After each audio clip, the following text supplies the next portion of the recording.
प्रधानमंत्री जन कल्याणकारी योजना प्रचार प्रसार अभियान के राष्ट्रीय अध्यक्ष प्रधानमंत्री नरेंद्र मोदी के छोटे भाई प्रहलाद मोदी गोरखपुर पहुंचे, जहां पर उन्होंने प्रधानमंत्री जन कल्याणकारी योजना प्रचार प्रसार अभियान युवा प्रभाग गोरक्ष प्रांत के युवा सम्मेलन में प्रतिभाग लिया। वहीं इस मौके पर उन्होंने कहा कि सरकार की योजनाओं का पूरा अंश जनता तक पहुंचेगा। जनता को जब तक सरकार की योजनाओं का ज्ञान नहीं होगा, तब तक देश भ्रष्टाचार मुक्त नहीं हो सकेगा। प्रधानमंत्री जन कल्याणकारी योजना प्रचार प्रसार अभियान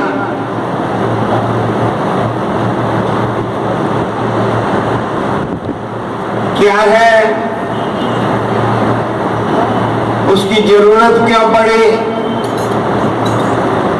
और अब हम इसके लिए क्या करने वाले हैं, ये आज हमारा शिक्षा वर्ग है। आकांक्षाओं का एक अंश भी जनता तक पहुंचेगा। सरकार की योजनाओं का जब तक जनता के पास सरकार की योजनाओं का ज्ञान भी नहीं होगा, तो देश भ्रष्टाचार मुक्त नहीं हो सकेगा। और इसी सोच के साथ प्रधानमंत्री जन कल्याणकारी योजना प्रचार प्रसार अभियान चला रहे हैं और आने वाले दिनों में हम उसमें सक्सेस हो जाएंगे और 2024 के चुनाव में हम 22 करोड़ कार्यकर्ताओं के साथ अब की बार नरेंद्र मोदी 400 पार ये नारा हम प्रस्तावित करके रहेंगे। ये कोरोना का दौर चल रहा है, कोरोना का दौर चल रहा है, इससे क्या कुछ अपील करना चाहिए जनता को? कोरोना तो एक कुदरती आपत्ति है, ये न तो नरेंद्र भाई लाए हैं न राहुल गांधी लाया है। लेकिन मैं इतना चौकस कहता हूं कि राहुल गांधी जो कुछ बोले कि सरकार विफल गई, वो गई, लेकिन हिंदुस्तान का जन जन के दिल की आवाज बोलती है कि लॉकडाउन समय पे आया और देश में मृत्यु दर बहुत कम रहा। ये सरकार की उपलब्धि का एक निशाना है। विरोध पक्ष को तो बोलने का है, वो बोलता रहेगा। गोरखपुर से केकेडी न्यूज संवाददाता प्रेमचंद्र चौहान की रिपोर्ट। गोरखपुर जिले की पहली महिला गैंगस्टर के घर नातिन के जन्मदिन की पार्टी में गोली चलने से 2 बदमाश गंभीर रूप से घायल हो गए। जहां आनन फानन में दोनों को चोरी छुपे बीआरडी मेडिकल कॉलेज लाया गया। वहीं गुलरिहा पुलिस को देर रात 12:30 बजे इस प्रकरण के बारे में जानकारी मिली, जिसके बाद मौके पर पहुंची पुलिस ने साथ आए लोगों से पूछताछ की तो परत दर परत मामला खुलता चला गया। पुलिस ने महिला गैंगस्टर और एक अन्य बदमाश को गिरफ्तार कर लिया है, जिसके बाद अब पुलिस को गोली चलाने वाले गैंगस्टर और 2 अन्य बदमाशों की तलाश है। ये जैसा कि आप सबको विदित है, 30/10 की रात में गुलरिया पुलिस को ये जानकारी प्राप्त हुई थी कि गोली लगे 2 घायल मजरूह बीआरडी मेडिकल कॉलेज में भर्ती हुए हैं। उसकी तफ्तीश करते हुए पुलिस को ये जानकारी प्राप्त हुई कि तिवारीपुर के सूर्य विहार कॉलोनी के आसपास में ये घटना हुई। इसी घटना में जो नामजद अभियुक्त हैं, कुल इसमें 4 नामजद अभियुक्त है, उसमें से 2 की गिरफ्तारी पुलिस ने बड़ी त्वरित कार्रवाई करते हुए कर ली है। अन्य नामजद अभियुक्तों के विरुद्ध इनाम भी घोषित किया गया, उनके पीछे भी टीम लगाई गई है।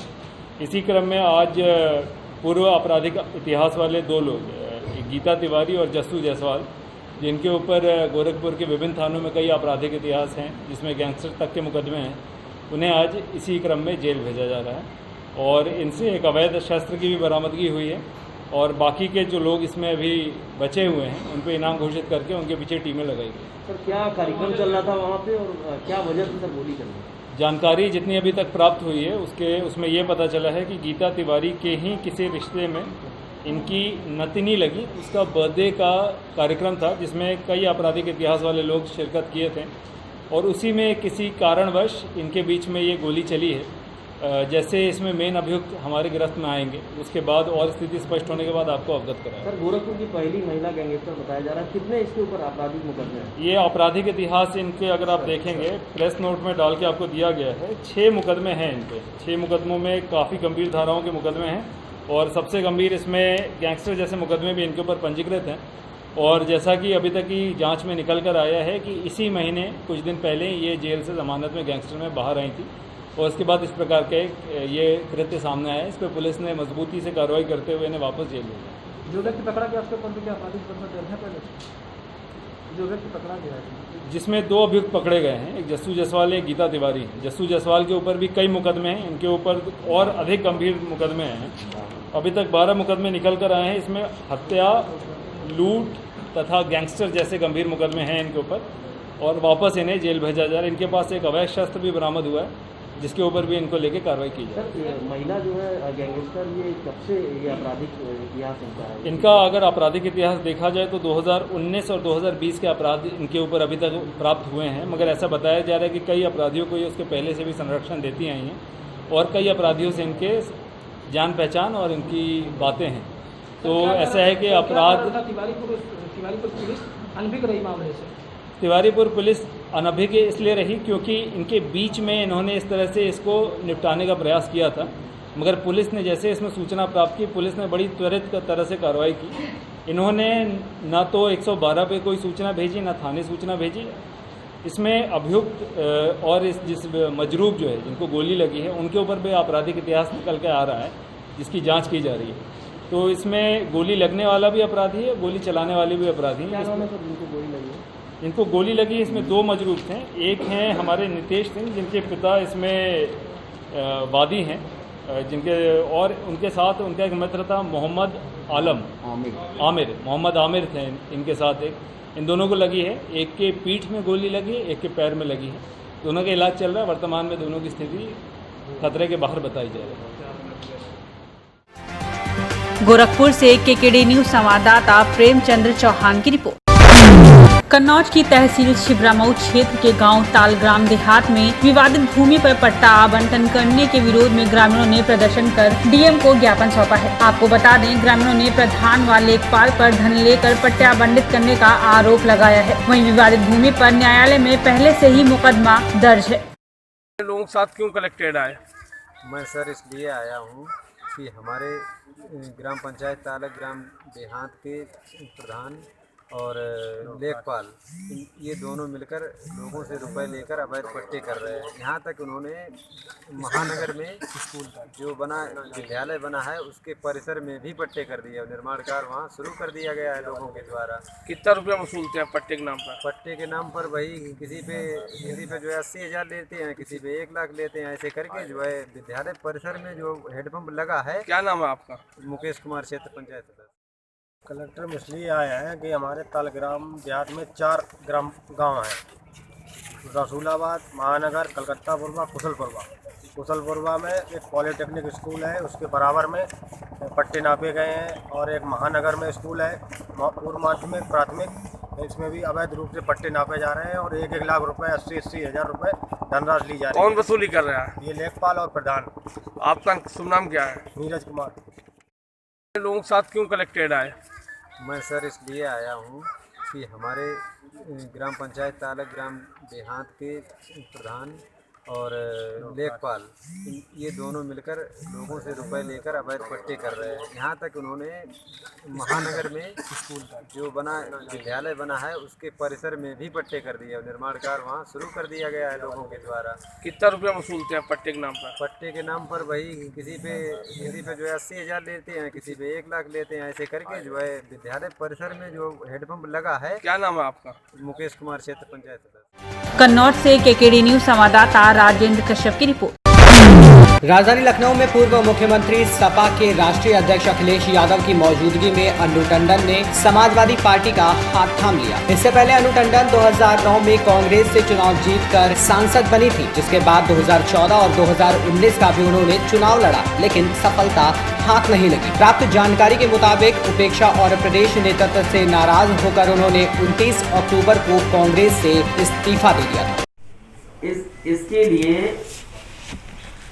सरकार को जिम्मेदारी निभानी पड़ेगी और कहीं न कहीं जो पहले से व्यवस्था है उसको और अच्छा बनाएंगे तो मैं समझता हूँ महिलाओं की सुरक्षा और बढ़ेगी। मैं आप सभी पत्रकार साथियों का बहुत बहुत धन्यवाद देता हूँ। तो ये तो पुराना तरीका है, लेकिन मुझे खुशी इस बात की कि पूरे प्रदेश की जनता इंतजार कर रही है कि कब भारतीय जनता पार्टी को सबक सिखाने का मौका मिले। ये 7 जो विधानसभाएं हैं, ऐसा सबक सिखाएगी जनता। आप देखिएगा जब परिणाम आएगा। अनुचित आप एक लंबे समय तक कांग्रेस में रही हैं, महिला है, एक लोकप्रिय नेता है। दुबई में का जो जिलाध्यक्ष था कांग्रेस का, वो छेड़छाड़ी के मामले में गिरफ्तार हुआ है। प्रियंका गांधी हर महिला मुद्दे पर मुखर हो रही है, लेकिन इस मुद्दे पर कुछ नहीं चला है। ये दोहरा रवैया जो है महिलाओं को लेकर, इसको क्या आप कहना? सबसे पहले मैं आपको बताना चाहती हूँ कि मैं समाजवादी पार्टी में हूँ, और दूसरी चीज़ ये कि वहाँ पर कई ऐसे रवैये हैं जिससे मैं दुखी थी। बाकी जवाब आपके पास होती कि नहीं होती है। मैंने आपसे कहा, अगर मुझे गैर कानूनी कोई चीज ढूंढनी पड़े, किसी की भी गैर कानून निकाल लोगे क्या? नहीं जेल में लोग क्या? आजम खान साहब, अगर सरकार होती तो दूसरे लोग जेल में होते कि नहीं होते? आप फर्जी बना दे रहे हैं। आपका अधिकारी, आपके सब कुछ लाओ, जिसके चाहो कहो, वो कर देती है सरकार। क्या नहीं किया सरकार ने? तो सरकार ऐसी है। मैं जानता हूं सरकार क्या चाहती है। सरकार विकास पे नहीं चाहती बहस। सरकार किसान की आय दोगुनी कब होगी उस पर बात नहीं करना चाहती। कभी हमने सपना देखा था कि गाजीपुर में मंडी बनेगी, सुल्तानपुर में मंडी बनेगी, आजमगढ़ में मंडी बनेगी। क्या ये लंबी लंबी बात करने वाले लोग क्या मंडी के लिए जमीन दी है? कहते थे एक्सप्रेस वे सस्ता बनाएंगे। कौन नहीं चाहता कि आपने अपने लोगों को खुश करने के लिए एक्सप्रेस वे का टेंडर में बदले और स्पेसिफिकेशंस बदले। आप टेक्निकल स्पेसिफिकेशन बात कर लीजिए। कोई अच्छी कंपनी आपके काम करने क्यों नहीं आ रही है? क्यों नहीं आ रही है? आप बताइए। आप सवाल करिए कि ग्रीन जो सोलर में इन्वेस्टमेंट होना था, बड़ी बड़ी बातें की गई। एक यूनिट भी अगर बनी हो तो बता दो हमें। इस सरकार ने अगर एक यूनिट भी बिजली बनाई हो तो बताएं। चाहे वो मुनव्वर राणा साहब हो, चाहे आजम खान साहब हो। मैं जानता हूं सरकार क्या चाहती है। सरकार ये भी याद रखे कि सरकारें आती हैं जाती हैं।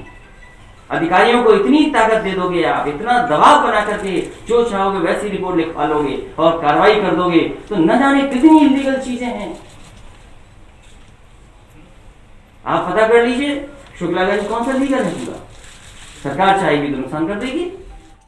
राजनीतिक परिस्थितियां बदली हैं। मुझे खुशी है जमीन पे काम करने वाली और महिलाओं के बीच में काम करने वाली, लगातार सरकार में हो नहीं हो, सांसद हो नहीं सांसद रहें, लेकिन मदद करती रहे, क्षेत्र के लोगों से जुड़ी रहें, ऐसी नेता हमें मिली है। मैं इनका स्वागत करता हूं, बहुत बहुत बधाई देता हूं। और हमें उम्मीद है कि आपके आने से पार्टी को ताकत बनेगी, ताकत मिलेगी।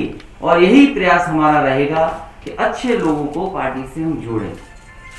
और जब अच्छे लोग पार्टी से जुड़ेंगे तो बहुत सारे समाज के अच्छे लोग ये चाहेंगे कि एक अच्छी सरकार प्रदेश में बने। ऐसी सरकार न बने जिसे पता ही नहीं है कि क्या कर रही है सरकार। उनकी भाषा सुनिए, उनके शब्दों का चयन देखिए। मानने को तो दिव्य शक्ति है उनके पास, लेकिन शब्दों में वो दिव्य शक्ति नहीं दिखाई देती है। ठोक दो जिसकी भाषा हो तो सोचो प्रदेश को कितने बड़े बदलाव की जरूरत है। इस प्रदेश में एक्सप्रेस वे बने, इस प्रदेश में खुशहाली के रास्ते चले जाए, इस प्रदेश में इंफ्रास्ट्रक्चर का काम हो, इस प्रदेश में एजुकेशन के क्षेत्र में काम हो। आज सबसे जरूरत जो आने वाले समय में हमें लगातार जिसकी जरूरत रहेगी वो हमारी मेडिकल फैसिलिटीज हैं। स्वास्थ्य की सेवाओं की हाल कैसे स्थिति सुधरे, लोगों को इलाज नहीं मिल पा रहा, इलाज के अभाव में जान जा रही है। और जितना इस बीमारी ने कंफ्यूजन किया है, दुनिया भर में इस पर बहस चल रही है, लेकिन जिस तरीके से हम लोगों को, आम लोगों को, सभी प्रदेश के और देश के नागरिकों को भारतीय जनता पार्टी ने ऐसे ही छोड़ दिया। और अब तो इस बीमारी का प्रकोप बढ़ता चला जा रहा है। जहां से चली थी बीमारी सुनने में आ रहा, अखबारों में पढ़ने का मौका मिल रहा है, वो वहां पर और फैल रही थी। वहां पहले फैली थी, तब हमारे बीच में आई थी। अगर दोबारा लॉकडाउन होगा और कहीं हमारे जो बहुत जागरूक लोग हैं, बहुत समझदार लोग हैं, वो बस चुटकी बजा करके लॉकडाउन कर देते हैं। अगर कहीं ऐसा हुआ तो सोचो हमारे पेट का क्या होगा, रोजगार का क्या होगा। इसलिए बड़े सवाल हैं। इन सब बड़े सवालों का जवाब ढूंढते ढूंढते हम अच्छे लोगों को जोड़ते रहेंगे। मुझे खुशी है इस बात की कि आज पूर्व सांसद अनूप टंडन जी हमारे साथ हैं, उनके बहुत सारे सहयोगी साथी साथ हैं, आए हैं। एक कई संख्या में लोग इसमें नहीं बैठा सकते थे, बगल के हॉल में सब बैठे हैं। समाजवादी नेता रहे। और याद कीजिए, मैं पूरे चुनाव में ये बोलता था कि हमारे जो साइकिल के दो पहिए हैं, ये पहिए तभी मजबूत दिखाई देंगे जब डॉक्टर भीमराव अंबेडकर जी की विचारधारा और डॉक्टर राम मनोहर लोहिया जी की विचारधारा दोनों मिलकर के काम करेंगे। और मुझे कुछ भी छोड़ना पड़ा था, मैं उन बातों को दोबारा नहीं दोहराना चाहता हूं। मैंने साथ लिया और मेरा मकसद था कि भारतीय जनता पार्टी को रोक लें। और मुझे खुशी है इस बात की, पूरे देश में अगर किसी ने भारतीय जनता पार्टी को रोकने का काम किया तो उत्तर प्रदेश में कम से कम हम लोगों ने सीटें छीन ली। इसलिए वो गठबंधन जरूरी था।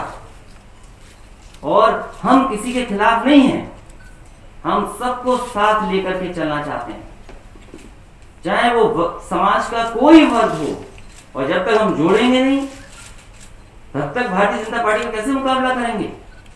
और जो लोग ये सोचते हैं कि भारतीय जनता पार्टी को हराने के लिए वही ताकतवर हैं, तो संख्या बल भी जानते हैं। अभी तो चुनाव विधानसभा का आना है, एमएलसी का चुनाव तो आएगा सो आएगा। ऐसी क्या बात है कि वो एमएलसी समाजवादी पार्टी को हराना चाहते हैं, बीजेपी भी हराना चाहती है, बहुजन समाज पार्टी भी हराना चाहती है। ये राजनीति मुझे समझ में नहीं आ रही। इसीलिए मैं ये बात दोबारा कह रहा हूं कि समाजवादी पार्टी हार जाए ये बीजेपी चाहती है, समाजवादी पार्टी हार जाए ये बीएसपी चाहती है। तो ये दोनों की चाहत कहां से मिल रही है, ये सोचना आपको है। और जितना भारतीय जनता पार्टी ने नुकसान किया है दलित और पिछड़ों का, इतना नुकसान कभी नहीं हुआ होगा, और अगड़ों का भी। सोचो क्या नहीं बिक गया। जब सरकार के हाथ से सब कुछ छिन जाएगा तो संविधान ने जो हमें अधिकार दिए, बाबा भीमराव अंबेडकर जी ने जो हमें अधिकार दिए हैं, जो हमें सम्मान देने का काम किया, वो कैसे दे पाएंगे हम। कभी सोचो इस बात के लिए। अब तो हवाई जहाज बिका है, एयरपोर्ट बिके हैं, आगे और क्या न बिक जाए। कोविड के बाद तो न जाने क्या क्या बिकेगा। तो जो बाबा भीमराव अम्बेडकर जी का सिद्धांत था, डॉक्टर राम मनोहर लोहिया जी का सिद्धांत था, उस सिद्धांत पे हम लगातार काम करेंगे। दलित, पिछड़े और रगड़े सब लोगों को साथ लेकर के आगे बढ़ने का काम साइकिल और समाजवादी पार्टी करेगी। कमी हो, हमारे सीनियर साथी बैठे हैं, वो सब बता देंगे आपको। लखनऊ से विनय कुमार की रिपोर्ट।